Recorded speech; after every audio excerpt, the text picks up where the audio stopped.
오늘은 이제 교사 주일로 교회가 함께 지키는 주일입니다. 교회 안에 여러 봉사와 섬김이 있습니다. 그 중에서 또 보이지 않는 곳에서 어렵고 힘들게 감당하는 사역이 바로 이 교사의 섬김이다라고 생각합니다. 교회를 대표하여서 모든 교사분들에게 또 우리 주일학교 교사만이 아니라 또 구역장으로 때 새가족 양육교사로 곳곳에서 주의 말씀을 전하시고 가르치시는 그 모든 수고를 감당하시는 분들에게 깊이 감사를 드립니다. 교회의 교육, 이 교사의 사역, 말씀을 가르치고 전하는 이 사역은 여러분 교회를 이루는 본질적인 사역입니다. 이는 구약과 신약, 성경 전체를 관통하는 교회의 역사 가운데 나타난 공통된 특징입니다. 여러분 구약 시대에도 말씀의 교육이 있었습니다. 구약 시대에도 기록된 말씀을 가르치고 배우는 일들이 이스라엘 사회를 유지했습니다. 레위인들이 성전에서 불렀던 찬양은 하나님의 말씀을 사람들에게 전하고 또 깨닫게 하는 매우 중요한 말씀 교육의 도구였습니다. 아브라함, 이삭, 야곱 그리고 이후에 이스라엘 사람들은 하나님께서 주신 언약을 그들이 배웠고 또 자손들에게 가르치며 전했습니다. 그래서 여러분 이 신명기는 그 전체가 모세의 신앙교육이다라고 말할 수 있습니다. 여러분 이는 신약시대에도 그대로 이루어졌습니다. 이스라엘 사람들은 가는 곳곳마다 회당을 지었습니다. 그 회당은 이스라엘 공동체의 중심이었는데 그 회당의 가장 중요한 기능 중에 하나는 바로 교육이었습니다. 이스라엘 사람들이 세계 방방 곳곳으로 흩어졌어도 그들의 정체성을 유지할 수 있었던 것은 바로 이 회당과 회당 안에서 이루어졌던 말씀의 교육 때문이었습니다. 사도 바울이 선교 여행을 다니며 어디를 가든지 회당에 가장 먼저 들려 말씀을 전한 것 역시 바로 이러한 이유 때문이었습니다. 여러분 초대교회 이후에는 교회를 지키고 유지하는 매우 중요한 방법이 바로 이 말씀의 교육이었습니다. 초대교회는 밖으로는 로마의 박해, 안으로는 이단의 공격이라는 매우 큰 어려움을 당하고 있었습니다. 그때에 믿음에서 떨어져 나가는 사람들이 무수히 생겨났습니다. 그때에도 교회는 이 교회를 지키기 위하여, 믿음을 지키기 위하여 말씀을 붙들고 가르치는 일에 더 힘을 냈습니다. 할 수 있는 일이 사실 그것밖에 없었지요. 그러나 그 말씀의 교육을 통하여서 초대교회 성도들은 믿음을 지켰고 교회를 이루어 갔습니다. 그 결과물이 이제 신약 성경의 히브리서입니다. 히브리서는 그 자체가 성경 공부 교재고 그 자체가 성경 공부 내용입니다. 여러분 이후로 오늘날까지 교회가 말씀의 터 위에 견고히 세워지기 위해 우리는 말씀을 가르치고 배우는 일들을 지금도 하고 있습니다. 성경 공부, 말씀을 배우는 일, 말씀으로 양육하는 일은 그래서 그저 하나의 프로그램이 아니라 교회를 이루고 교회를 세워나가는, 교회를 이루는 본질적인 사역인 것입니다. 여러분 오늘은 교사 주일입니다. 그러면 여러분 오늘 설교는 교사들만 들어야 되는 말씀일까요? 그렇지 않습니다. 여러분 우리는 모두가 다 교사이고 우리는 모두가 다 제자입니다. 왜 그럴까요? 지금 여러분 설교를 들으시지 않습니까? 이 설교는 예수님의 말씀을 듣고 배우시는 것입니다. 그러므로 여러분들은 모두 다 제자이십니다. 여러분들이 처음 신앙생활을 하셨을 때에 시작하실 때에도 말씀을 배우셨고 그 중간중간에도 말씀을 끊임없이 배워오셨습니다. 그래서 우리 모두는 제자이지요. 동시에 우리 모두는 교사입니다. 여러분 우리 자녀들의 첫 번째 신앙교사가 누구일까요? 바로 부모입니다. 부모가 자녀들의 첫 번째 신앙교사이지요.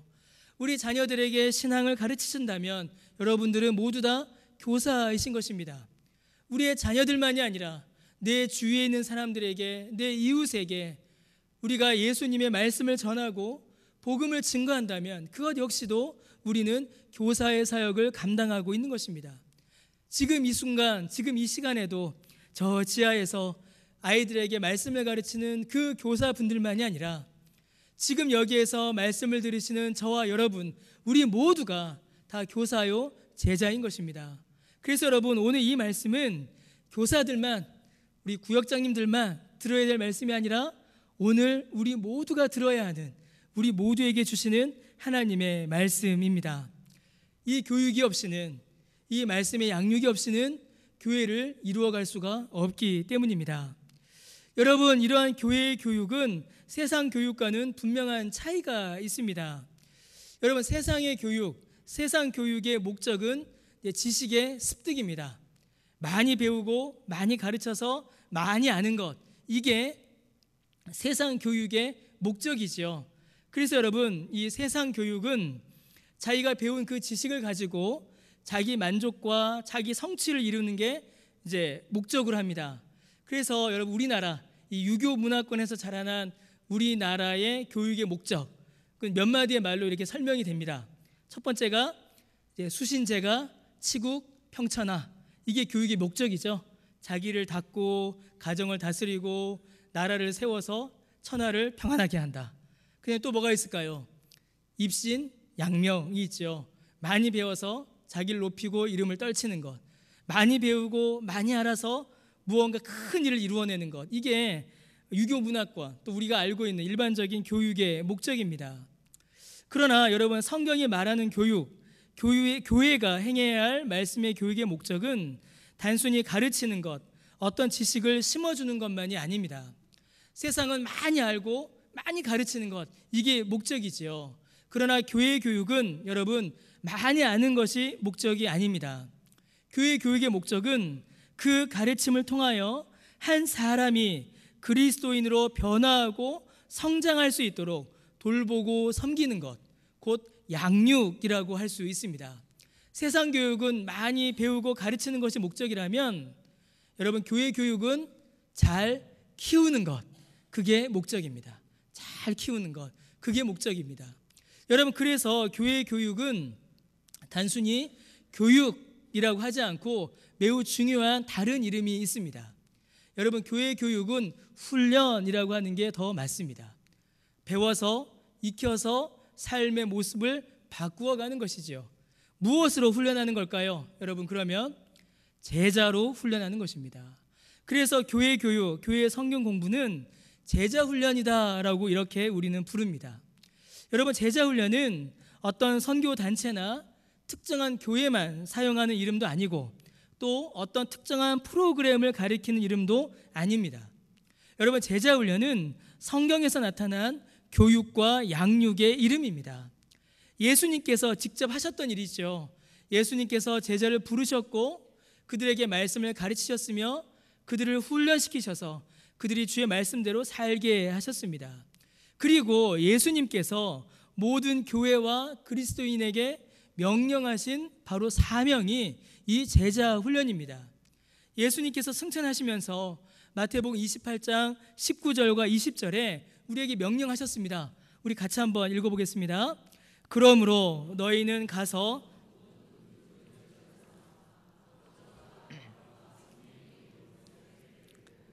내가 너희에게 분부한 모든 것을 가르쳐 지키게 하라.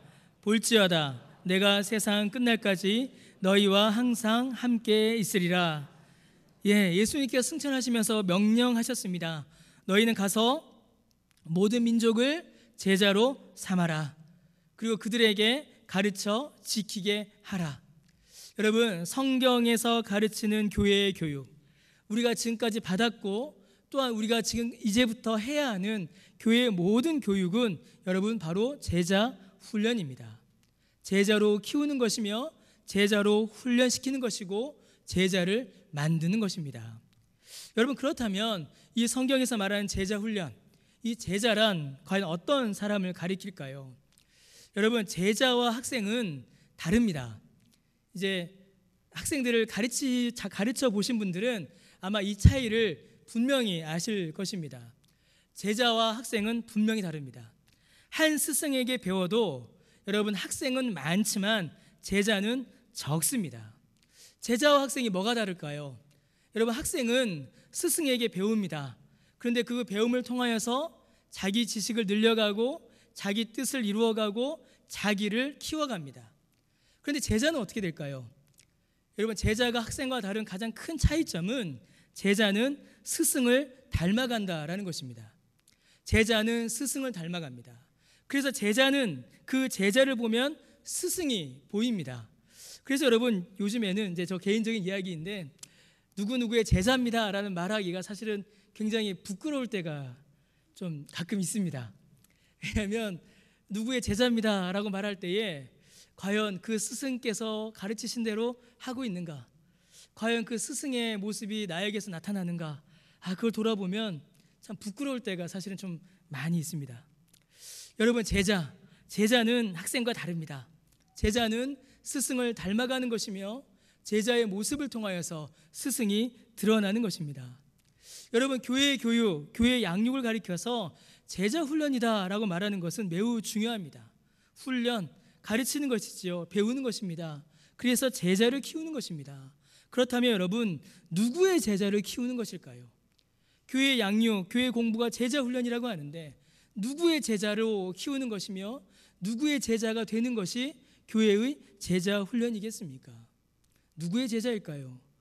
여러분, 사람의 제자를 키우는 것이 아닙니다. 저의 제자를 키우는 것도 아니고 나의 제자를 키우는 것도 아닙니다. 여러분, 교회의 제자 훈련은 누구의 제자를 키우는 것이냐면 예수님의 제자를 키우는 것입니다. 그래서 교회의 제자 훈련을 통하여서, 교회의 양육을 통하여서 예수님을 닮아가고 예수님이 드러나는 사람을 길러내는 것, 그것이 교회의 교육, 교회의 양육의 목적인 것입니다. 여러분, 우리가 읽은 골로새서 1장 28절과 29절이 이를 우리에게 너무나도 분명히 알려줍니다. 제자 훈련, 교회 교육의 목적은 골로새서의 말씀처럼 각 사람을 그리스도 안에서 온전한 자로 세우기 위함입니다. 여러분, 제자 훈련, 성경 공부, 교회 교육의 시작도, 원리도, 방법도, 목적도 모두가 다 예수님입니다. 한 명의 성도에게 예수님의 말씀으로 가르치고 전하여서 그가 그리스도 안에서 온전한 자, 곧 예수님을 닮고 예수님을 따르도록 돕고 섬기는 사역이 제자 훈련이며 교회의 양육인 것입니다. 그래서 여러분, 제자 훈련의 핵심은 예수님의 복음입니다. 복음이 없이는 그 어떤 것도 교회 교육이라고 할 수 없고 제자 훈련이라고 할 수 없는 것입니다. 점점 예수님을 닮아가는 것, 점점 예수님을 따라가도록 돕는 것, 그것이 바로 교육이고, 그래서 바로 그것이 바로 교사의 사역인 것입니다. 그러므로 여러분, 교회의 모든 사역과 활동은 바로 여기에 초점을 맞추어야 합니다. 복음을 듣고 예수님을 믿어 구원을 얻은 한 사람의 신자가 이렇게 있습니다. 그 사람을 가르칩니다. 왜 가르칠까요? 내 지식을 자랑하기 위함도 아니고 그 사람이 내 말을 잘 듣게 하기 위함도 아닙니다. 그 사람이 나를 따라오게 하기 위함도 아닙니다. 우리의 모든 교육은, 우리의 모든 가르침은 그 사람이 예수님 알고 예수님 믿고 예수님 닮고 예수님 따라가도록 하는 데에 거기에 모든 목적이 있는 것입니다. 사랑하는 성도 여러분, 그래서 우리 모두는 사실은 제자 훈련 가운데 있는 자들입니다. 그렇지 않으십니까? 주의 말씀을 듣고 배우고 기도함으로 예수님 닮기를 소원하니 우리 모두는 제자 훈련 가운데 있는 자들이죠. 더하여 우리 모두는 제자 훈련을 하고 있는 자들입니다. 다른 사람들에게 예수님을 전하고 예수님의 모습을 보이고 예수님을 소개하는 그 모든 일이 바로 제자 훈련인 것입니다. 사랑하는 성도 여러분, 오늘 이 교회에 가르치는 사역, 이 제자 훈련을 위하여서 우리 성도님들에게 또 가르치시는 사역을 감당하시는 모든 분들에게 이제 세 가지의 당부를 좀 드리고자 합니다. 첫째로, 먼저 주님의 제자가 되기를 소원하시기를 바랍니다. 여러분, 신앙을 가르치고 또 말씀을 전하고 교사의 사역, 제자 훈련의 사역을 감당하기 위해서는 먼저 주님의 제자가 되어야 합니다. 여러분, 배우지 않고는 결코 가르칠 수가 없습니다. 가장 훌륭한 제자는 가장 훌륭한 스승이 됩니다. 잘 배운 사람이 나중에 잘 가르칩니다. 여러분, 디모데후서 2장 2절의 말씀을 우리가 읽었습니다. 바울이 디모데에게 하는 부탁을 여러분 살펴보시기 바랍니다. 그 말씀 안에는 매우 중요한 제자 훈련의 원리가 등장합니다. 바울은 디모데에게 부탁하기를 내게 들은 바 그것을 전하라 라고 말합니다. 곧 바울에게서 들은 것, 디모데가 바울에게서 배운 것을 전하라라고 바울이 디모데에게 부탁하고 있는 것입니다. 여러분, 디모데는 이후로 교회의 아주 중요한 지도자가 되고 교회의 선생이 됩니다. 여러분, 바울의 가장 좋은 제자였던 디모데가 교회의 가장 좋은 스승이 될 수 있었던 것입니다. 여러분, 모세의 제자, 모세의 수제자가 누구였을까요? 여호수아였습니다. 모세의 가장 좋은 제자였던 여호수아가 가장 좋은 이스라엘의 스승이 될 수 있었습니다. 여러분, 엘리야의 가장 좋은 제자가 누구였을까요? 엘리사였습니다. 여러분, 베드로의 제자인 마가, 바울의 제자인 디모데, 스승으로부터 잘 배운 자가 잘 가르치는 스승이 될 수 있었습니다. 여러분, 말씀을 잘 가르치기 위해서는, 잘 양육하기 위해서는 우리가 먼저 배워야 하고 우리가 먼저 스승이 되어야 합니다.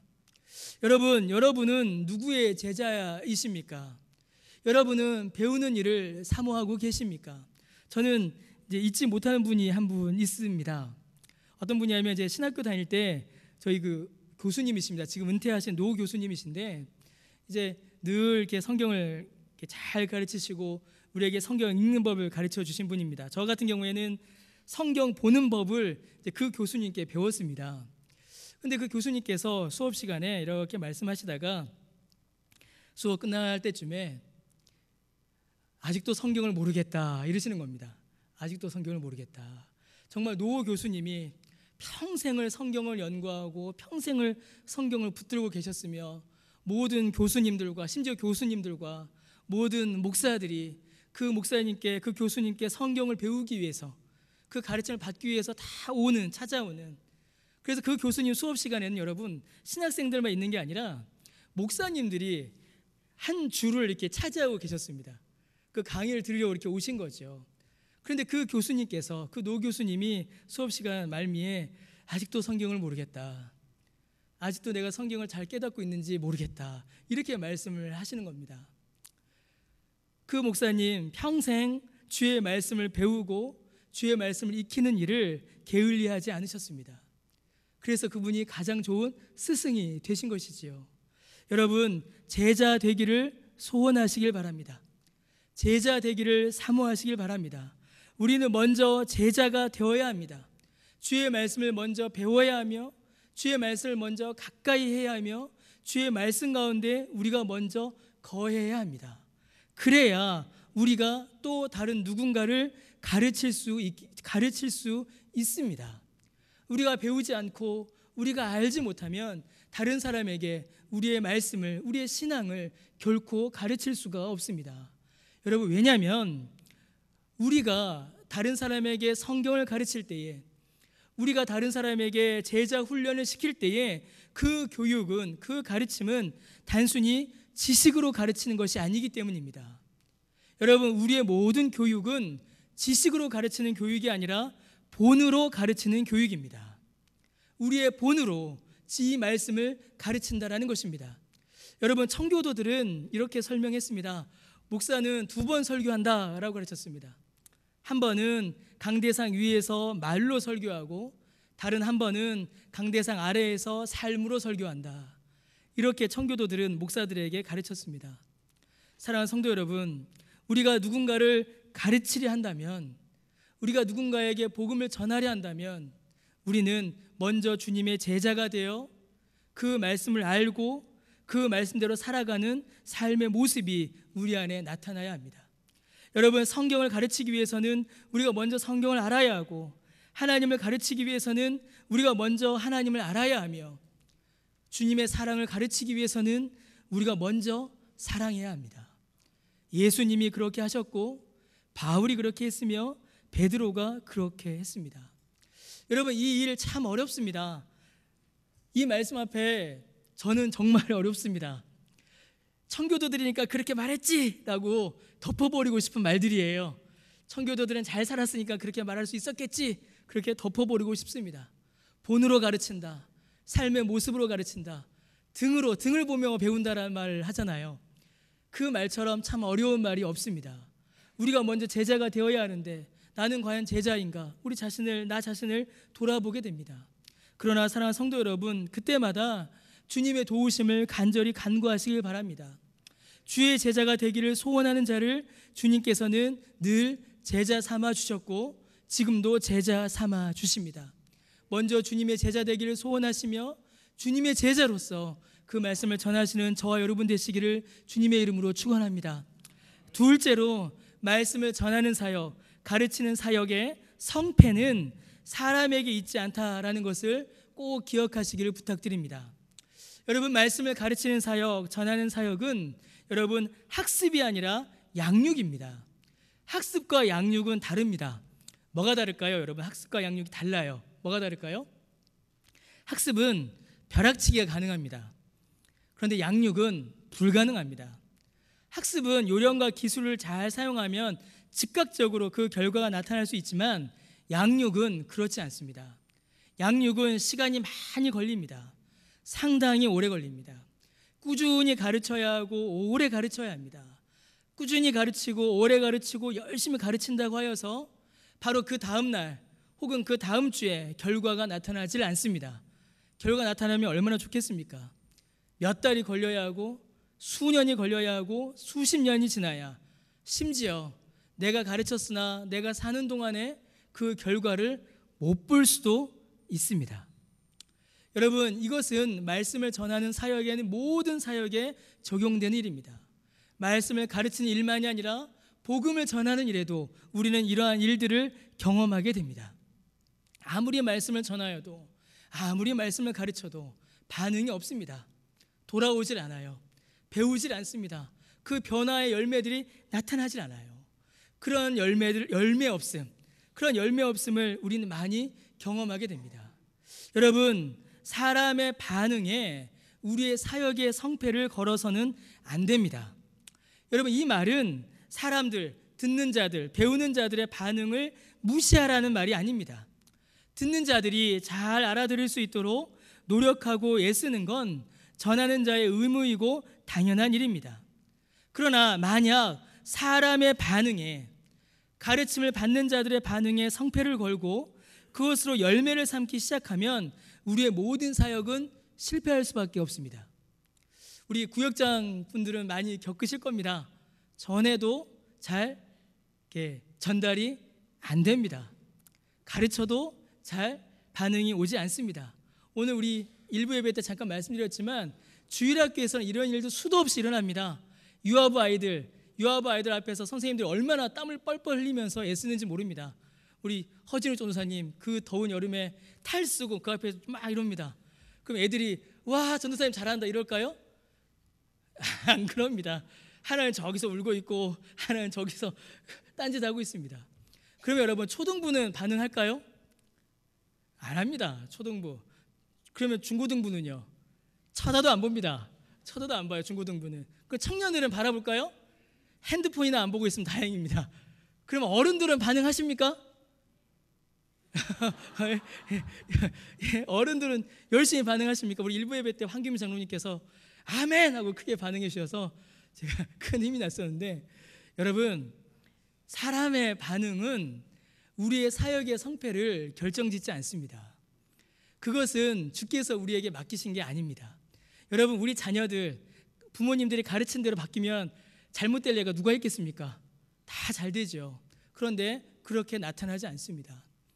우리의 자녀를 가르치는 것, 교회에서 말씀을 가르치는 것, 우리 이웃에게 복음을 전하는 것, 그 모든 사역은 즉각적으로 우리의 뜻에 적합하게 그 반응과 열매가 나타나지 않습니다.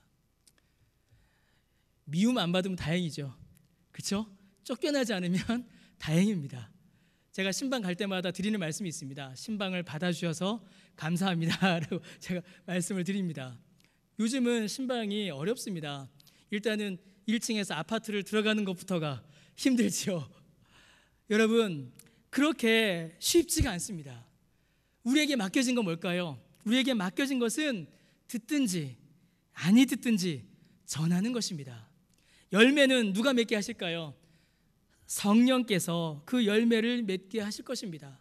답답할 수 있습니다. 여러분, 아이들 가르쳐 보셨잖아요. 얼마나 답답합니까? 재미없을 수도 있습니다. 뚜렷한 열매가 없어서 낙심할 수도 있습니다. 왜 이거밖에 안 되나 자괴감이 들 때도 있습니다. 여러분, 제가 제 자신과 제일 많이 싸우는 게 그겁니다.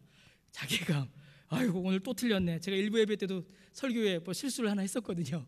아이고, 또 틀렸네, 실수했네, 맨날 막 쥐어박습니다. 그러나 열매는 우리가 맺는 것이 아니라 하나님께서 맺게 하시는 것입니다. 우리는 소개하는 것입니다. 예수님을 소개하는 것이고 예수님을 알리는 것입니다. 거기까지가 우리에게 맡겨진 일입니다. 열매는 성령께서 정하신 때에 풍성히 맺게 하실 것입니다. 세 번째로 여러분, 이제 결론입니다. 세 번째로 여러분께 부탁드리고 싶은 것이 있습니다. 세 번째 부탁은, 자, 제자가 되는 것을 사모하셔야 되고요, 사람의 반응에 성패를 걸지 마셔야 하고요, 마지막으로 제자 삼는 일을 사모하시기를 바랍니다. 사랑하는 성도 여러분, 제자 훈련과 교회에 여러 교육이 있습니다. 그러면 그 유익은 여러분 누가 받게 될까요? 우리가 누구에게 말씀을 막 가르칩니다. 우리가 누구에게 말씀을 전해요. 그럼 여러분, 그 유익은 누가 받게 될까요? 배우는 자가 유익을 받는 것이 아닙니다. 배우는 자가 유익을 받는 것이 아니라 가르치는 자가, 전하는 자가 유익을 받습니다. 왜 그럴까요? 주는 자가 받는 자보다 복되기 때문입니다. 주는 자가 받는 자보다 복되기 때문에 가르치는 자가 배우는 자보다 더 복됩니다. 말씀을 전하는 자가, 말씀으로 양육하는 자가 더 큰 은혜를, 더 큰 위로를, 더 큰 복을 여러분 받게 되는 것입니다. 여러분, 우리가 디모데 후서와 골로새서를 읽었습니다. 디모데 후서를 받을 때 그 디모데는 매우 낙심한 상태였습니다. 심지어 그의 믿음까지도 흔들리고, 그때 디모데는 모든 사역을 포기하려고 했습니다. 그때 바울은 이 디모데 후서를 보내어서 그를 격려하는 것입니다. 근데 그 내용이 뭡니까? 지금까지 했던 말씀 사역 더 열심히 해라, 이렇게 격려합니다. 여러분, 골로새 교회 역시 정말 많은 어려움이 있었습니다.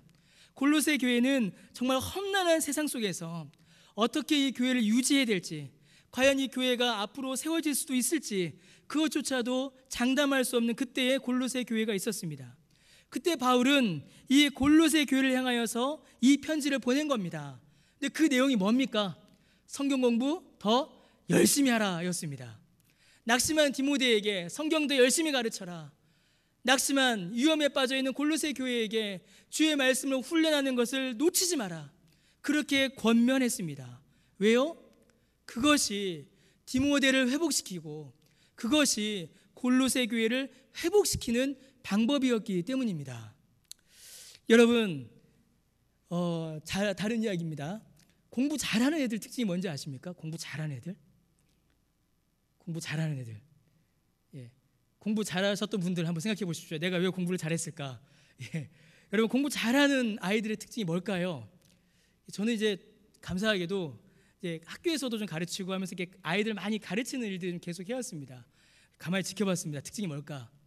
여러분, 공부 잘하는 애들의 특징이 뭐냐면 잘 가르칩니다. 잘 가르치는 애들은 공부를 잘합니다. 여러분, 우리 자녀들이 공부 잘하기 원하시는 분들은요, 여러분 꼭 기억하십시오.